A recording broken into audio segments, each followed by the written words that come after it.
In 2024, the Australia Institute is bringing some of the world's greatest thinkers to Australia to help celebrate our 30th anniversary. We're delighted to announce that José Ramos Horta, President of Timor-Leste and Nobel Peace Laureate, will be our guest in October. President Ramos Horta will be speaking at the Sydney Opera House on Tuesday the 8th of October at 6 p.m, 25 years on from Timor-Leste's historic vote for independence. Tickets are on sale now from the Sydney Opera House or via the link in the episode description.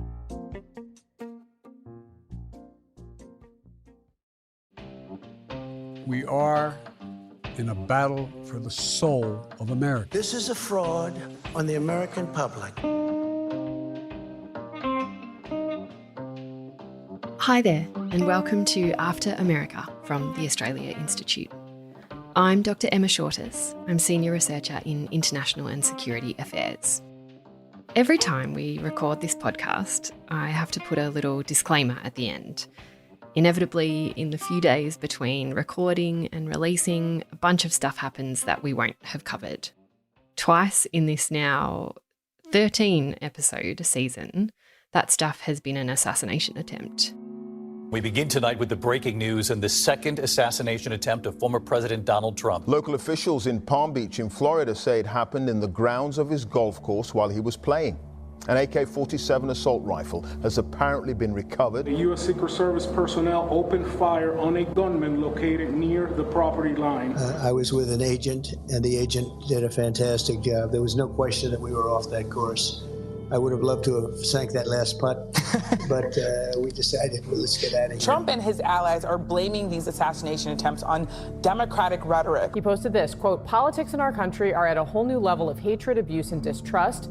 Because of the communist left rhetoric, the bullets are flying, and it will only get worse." A lot of people think that the Democrats, when they talk about threat to democracy and all of this, and it seems that both of these people were radical lefts.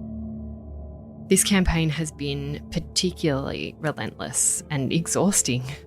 And we've talked quite a bit on the show about how that fire hose and the media's continued insistence on calling it like it's a horse race tends to obscure the deeper historical currents at work, like how political violence is a foundational feature of the United States and not some occasional blip.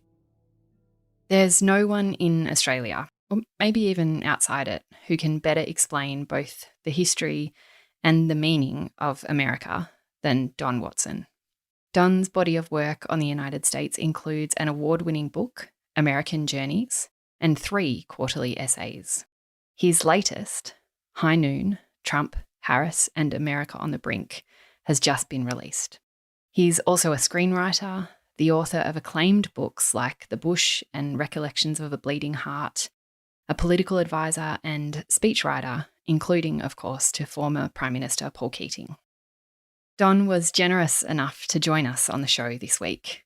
We discussed his essay, political violence, American fascism, and the Hollywood unreality of American politics. It says so much about Don's insights that just after our conversation, I went back online to see that Oprah Winfrey had just hosted a special with Kamala Harris. Sometimes, as Don writes in his essay, American democracy looks like an empty shell. Here's Don. Thank you so much for joining us on After America in what I know has been a very busy time. It's a pleasure, Emma. You, of course, wrote a quarterly essay at about the same time 8 years ago, before Trump was elected. And in all the ways that really count, nothing you wrote about has really changed.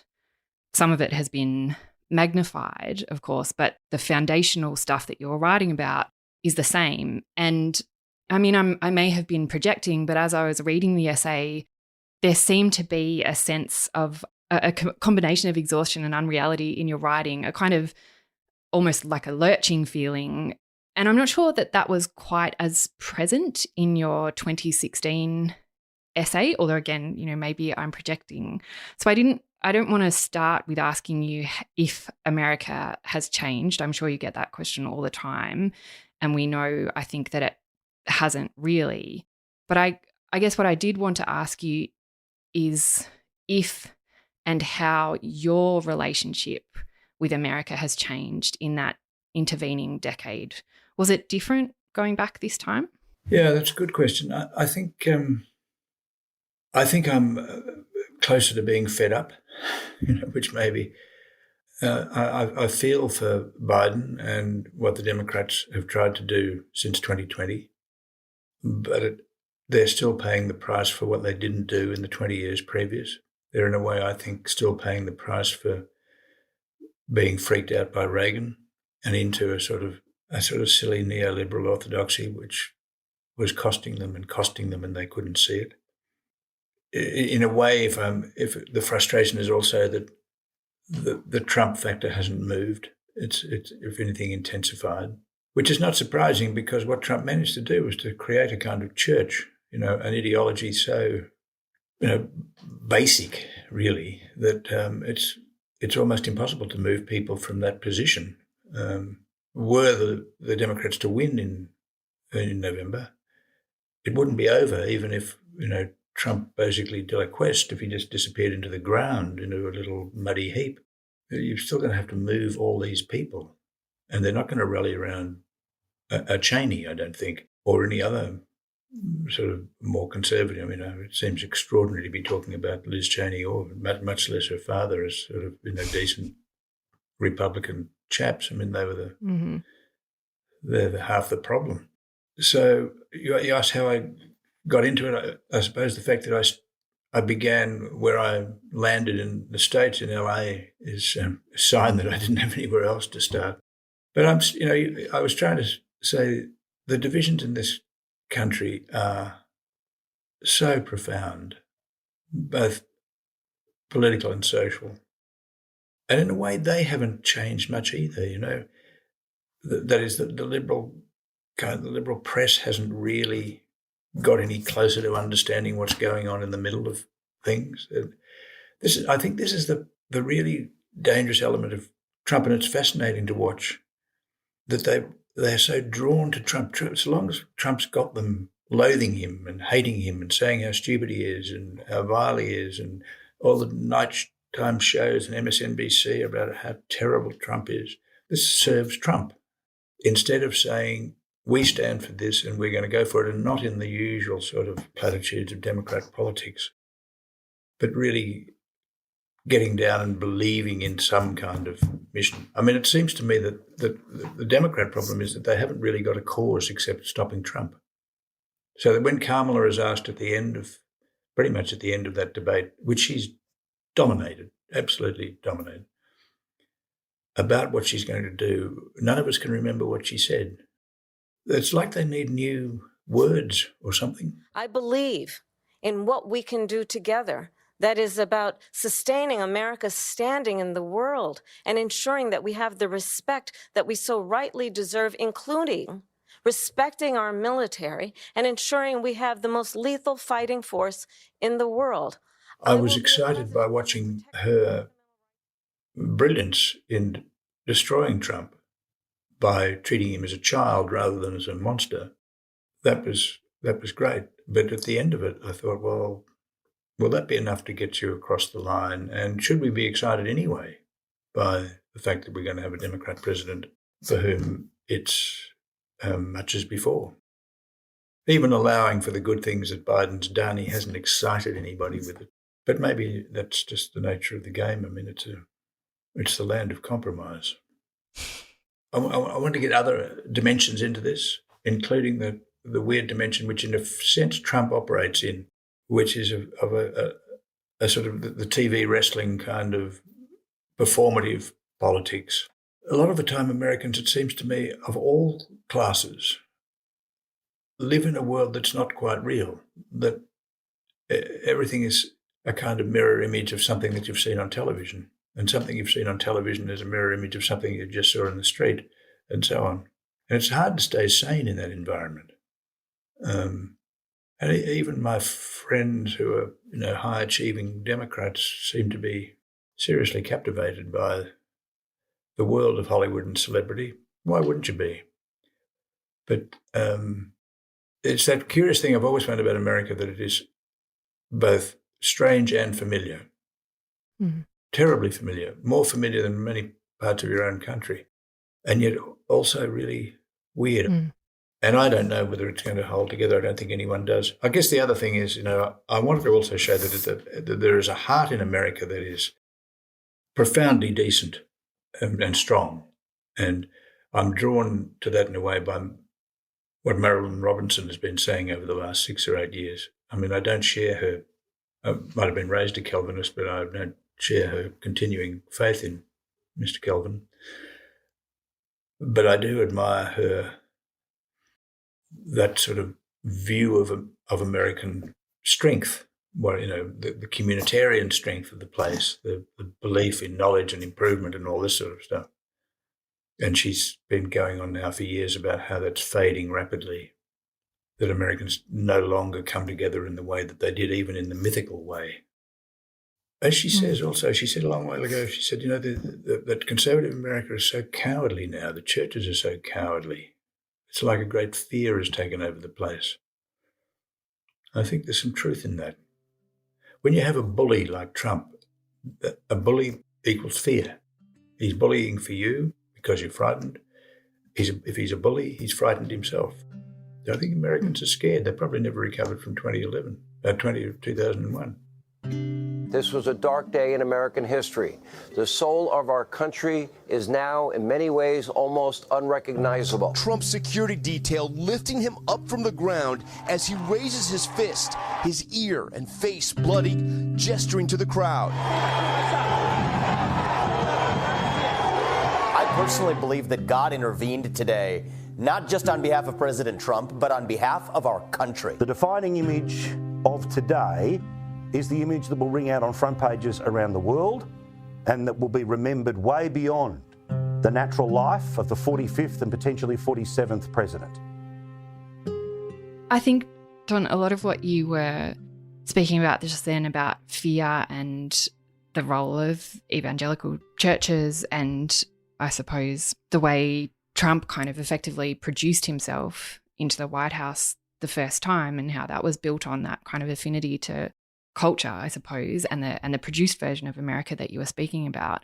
A lot of that really was kind of wrapped up almost quite neatly in the first assassination attempt on Donald Trump, in the way that he kind of immediately began producing that moment after it happened, and in the way in the aftermath, and you write about this, he was, you describe it as the transfiguration of a creep.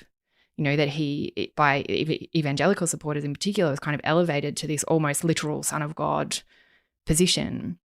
But in all of that, the question sort of becomes, given that it happened and then fell out of the news cycle so quickly, and then a second attempt happened and we've stopped talking about that as well, the question then becomes like, do those moments even matter, even when they kind of become unreal and part of that produced version of America? Do they matter? That's really the heart of the whole thing, in a way.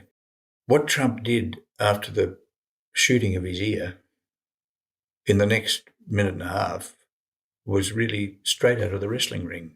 You're on the floor, you pick up, your handlers have hold of you. It was a boxing image or a wrestling image, and that was the way he thought, having just missed by a quarter of an inch certain death. He's thinking, how can I turn this to some kind of performative account? And he thinks of his shoes, for God's sake, which I immediately thought he means his hair. That's a code word for hair. I've got to get that in place before I reappear. But you can see the lure of conspiracies. And then it's all forgotten in almost before it's over. You just sit there transfixed. And when he revived it at the convention with the poor dead audience member's jacket and helmet, and it was the most ghoulish thing. And then he goes over and strokes the helmet and the thing.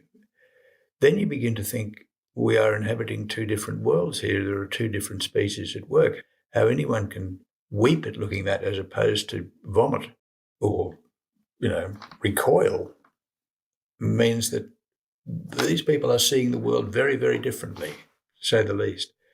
And likewise, at in the denouement of the convention, when the entire family, the Trump family, if you could call it that, is standing on the stage, how anyone could look at that and not think this is a heist of the most extraordinary proportions. This is a family taking over the country, the Republican Party, and they hope the country, with their new, son-in-law, as it were, J.D. Vance in the wings. Mm. But there they are, all up and cheering and saying this is marvellous, which is why I think to dodge the word fascism is a mistake. I think this is what fascism's about. It's always a heist of one kind or another, and it always involves a kind of quasi-religious fervour generated around a man who may be a clown and who may have the most cynical, self-interested motives. But that doesn't matter once you've got them. It is like what Umberto Eco said 25 or 30 years ago, that it's there all the time and you have to point it out. And I think it's been there in America for a long while. And I now sort of think, perhaps a little grandiosely, that I sort of saw it in 2009 at the first Tea Party rally that I went to in a little place in Ohio. And that this was all it needed was sort of the backing of big money and a figure like Trump. It was just waiting for its leader. They thought Sarah Palin might be the go, but she obviously faded away. But Trump somehow understood it. And the more you read the people around Trump, like Kevin Roberts or Bannon and these characters, you can see they're quite explicit. They are not interested in, democracy at all. And I guess the other thing is that, it's not hard then you go back through American history and you can see the same divisions and the same disregard for democracy all the way back to the founders. What are they most frightened of at the time of the writing of the Constitution? They're most frightened of democracy. It's all too democratical, as John Adams kept saying. Oh, I think it's such an important point that you raised on that it has always been there, that kind of particularly American kind of fascism has always been present. But I think we kind of collectively in our, especially in Australia, analysis of American politics, we struggle to identify that and explain it and name it, I think, in a coherent way.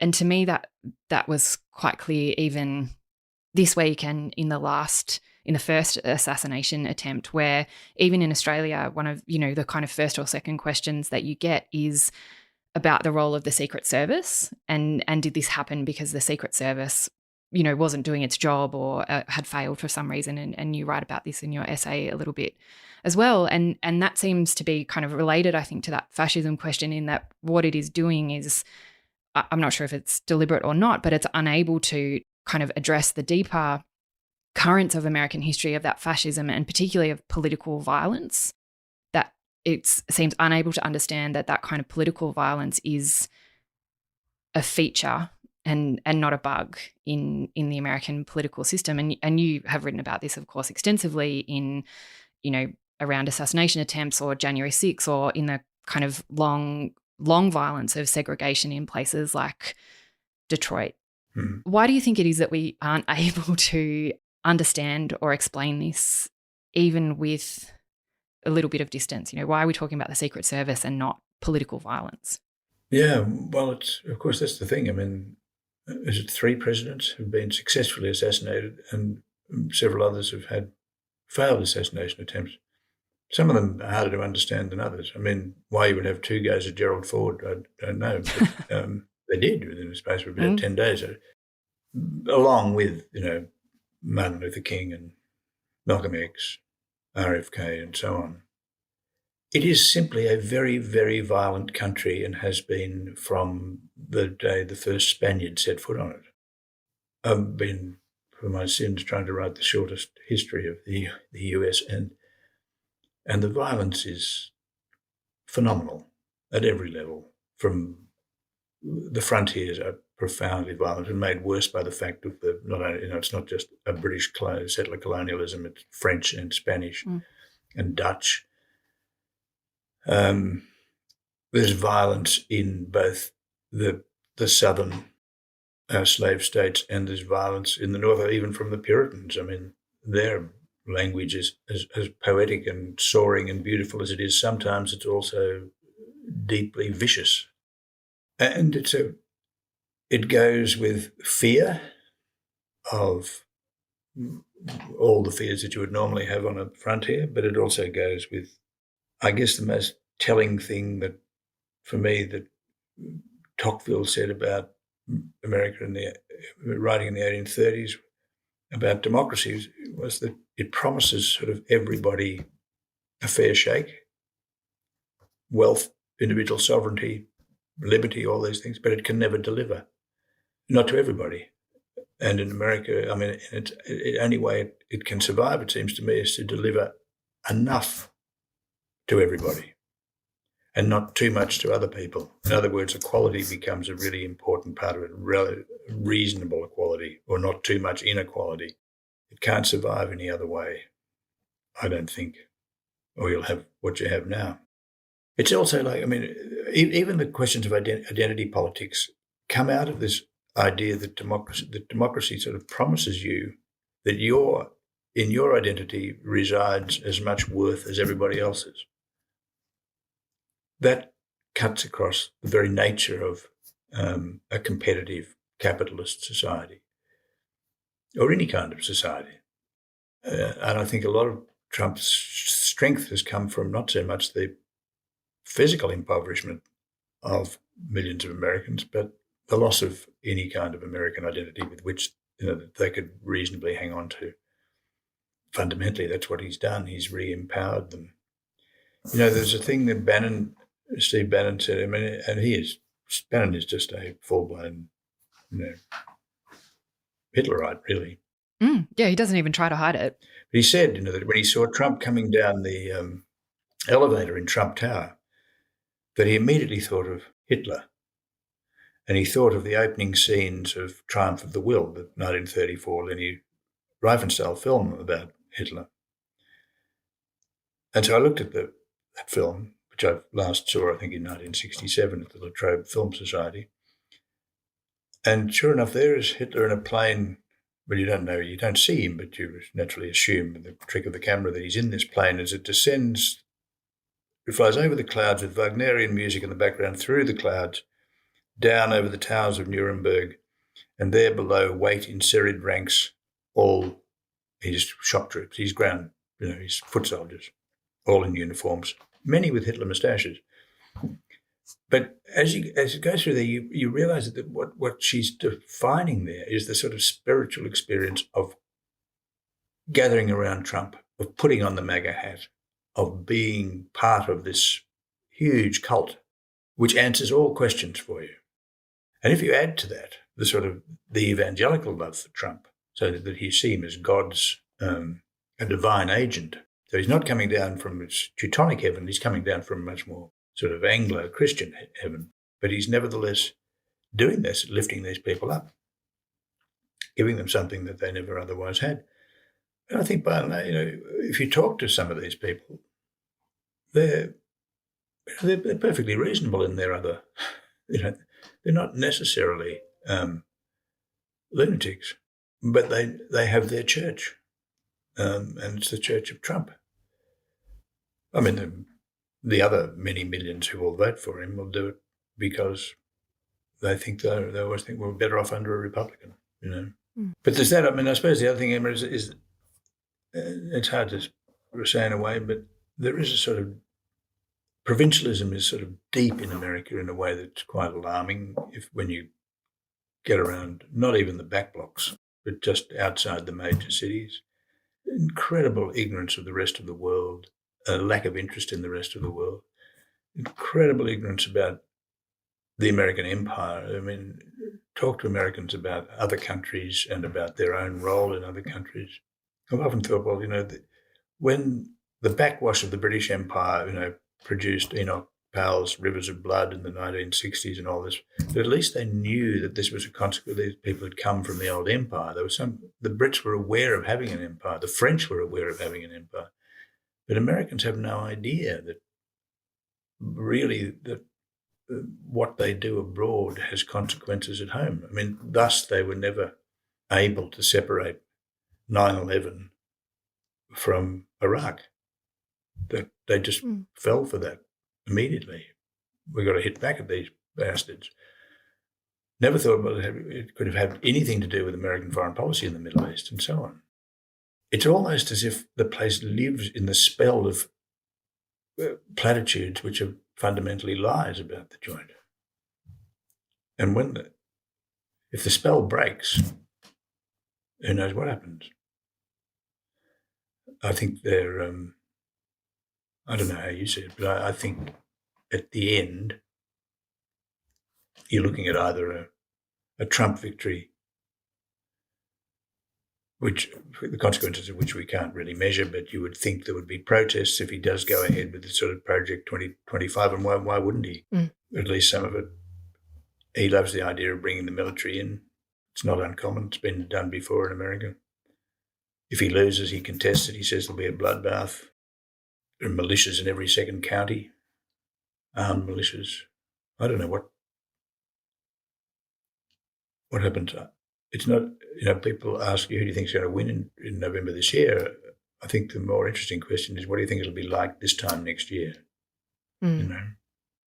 Something inside us says, it'll just go on and it'll all fade away. But logic doesn't really support that view, I don't think, or the evidence doesn't support that view. No, I don't think it does. And I think you're right that there is that, I guess, inherited Hollywood temptation to think that, on November 6th, we'll have a resolution. We'll have an answer to the question. But you're right, of course it won't. It's not over. It will go on, and the evidence we have suggests that the way it will go on is really quite frightening for Americans and for the rest of the world. Yeah. I think it's very hard in a place like America, it probably is anywhere, to see this happening, because life just goes on. Everything seems normal. There is this sort of rowdy business going on television, but even the fact that it's all happening on television, by and large, puts it at a distance, a safe distance from your own life and how you think about the immediate future. It's hard to take anything seriously until it happens.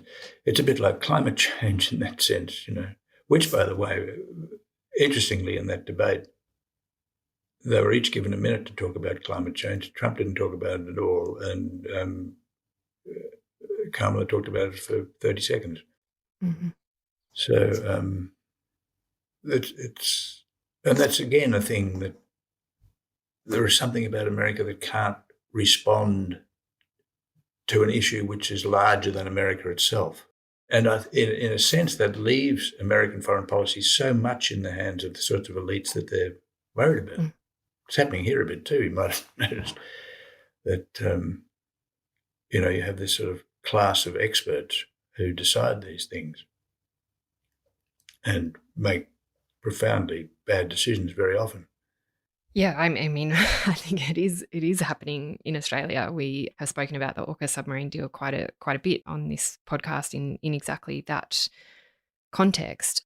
And I suppose then, Don, that leads me to ask you what you do think about Australia's ongoing relationship with the United States, not in the context of the capital A alliance and AUKUS, but in that kind of television relationship that allows us to, I suppose, feel fairly comfortable in the relationship continuing as it has, and in the United States continuing as it has. That things will kind of be okay and our relationship will be okay and continue as it always has. Do you see any prospect, I suppose, of that changing and in Australia's relationship with the United States changing at all? No, I don't. I can't see how it's going to. I mean, there is a sort of anti-AUKUS party forming now around some old politicians and quite a few foreign policy experts, I suppose. But I don't know how they're going to prevail over an opposition which is wedded to it, an LNP coalition thoroughly wedded to it, and a Labor Party which seems incapable of thinking independently at all. it just simply astounds me. I cannot see the logic of AUKUS at all. It just seems to me to be just a kind of mad idea. But I don't know how you get a foreign policy debate into the arena of public opinion with any kind of success at all. And my very limited experience of foreign policy is that the departments tend to decide on a position, and that generation who don't back that particular position are basically outed and might get a job as a third secretary in Latvia or somewhere, but there to grumble over dinner party after dinner party forever, while the prevailing view triumph. And I'm afraid the anti-AUKUS people, wherever they are now, will be powerless for the rest of their lives, because no one now, if they want to make any progress in the game, dare make a noise against it. How do you reverse these things? Not on. It just won't happen. So we will go sailing off with the United States, despite the fact that it seems to me that without the United States, we're much less likely to be threatened by China. In fact, the only threat from China seems to me through the United States' position. What Britain has to do with us in this context completely baffles me, and how we can commit so much money to a really doubtful operation, I don't know. But that's what we're stuck with, and maybe the only thing that would change it is, if the US turns into a giant Northern Ireland or something, of sporadic guerrilla warfare or something like that. I don't know. It becomes a danger zone. Which, by the way, when you think there have been 2 assassination attempts, one of them rather odd, even odder than the first one, the man in the bushes at a golf club. I don't know. But taking the violence in America, that school shooting the other day there have been 380 mass shootings in America this year. That's 4 or more dead, not including the shooter. I think there's one other thing that is concerning, and tries not to be alarmist, but so many people now talk about the prospect of civil war in the United States, and Hollywood has got ahead of the game by making a film called Civil War. And more than 60% of Republicans, I think I saw, believe there will be civil war. It's always a concern when people expect war, historically speaking. Even if they go about their lives as if there's not going to be one, when it becomes a kind of inevitability then in people's minds, then that's a concern. How you haul the place back falls almost entirely to the Democrats. They've just got to inspire some other view. And maybe Kamala's the one to do it, I don't know. Do you think she can? I do think that her performance at that debate was even more reassuring than it wasn't. It wasn't just like seeing Trump bested. It was actually seeing a Democrat leader really for the first time belittle the man, to act as if what she believed was more powerful than what he believed, and that she was the grown-up in the room. So it was actually an act of dominance in a sense. Even that walk across the room to shake his hand caught him by surprise. She got the upper hand. So it wasn't just the tactic of the debate. It was, I think, it promised a sort of view that what we think about the world and how this country should be run is more powerful than what you think. And it's not just to say, look, you're a horrible person, you lie all the time, you've committed crimes against decency to numerous dimensions and so on. You've lied 30,000 times as a president and so on.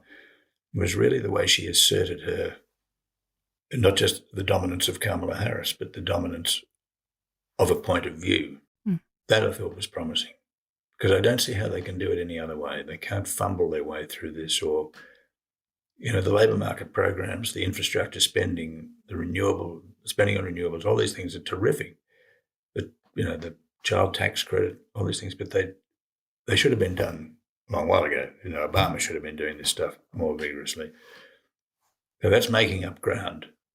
But to win the contest, there's just got to be more absolute, positive projected belief. I remember I mentioned it in the essay. I think that the moment you hear Hillary Clinton came out, can't blame her. Comey must haunt her evenings, but complained. And the moment you heard that tone of complaint, you thought, this is hopeless. You can't do that.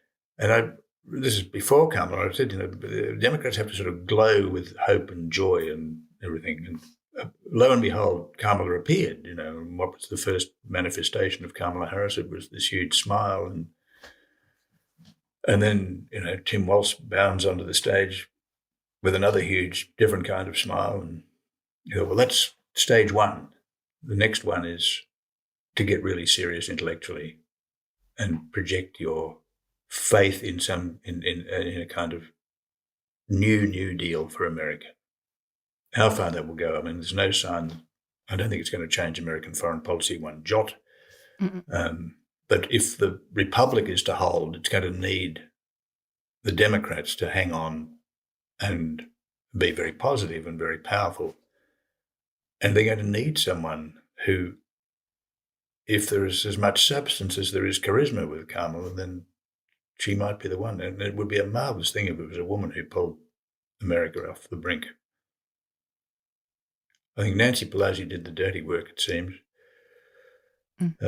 It's funny, at the beginning of that thing, I was writing about Philip Marlowe and Raymond Chandler and the sort of the American character who steps between good and evil and has the sort of the strength of character and the courage and the insight to save the situation on every occasion. It's curious how it seemed to me that Biden had lost any ability to do that. And the really strong person on the Democratic side, in fact, in American politics, was Nancy Pelosi, who not everyone loves, but I don't think anyone can fail to admire. And her ripping up Trump's speech behind him after the State of the Union will live forever in some of our memories. But again, I think, Harris just, she may be. I'm talking myself into a very positive position here. You are. Harris may have this, the mettle to do it, and maybe just the kind of person the country needs. But it's a maybe, and there's not much evidence to go on at this stage. Well, maybe, Don, ending on a maybe is kind of appropriate in this context.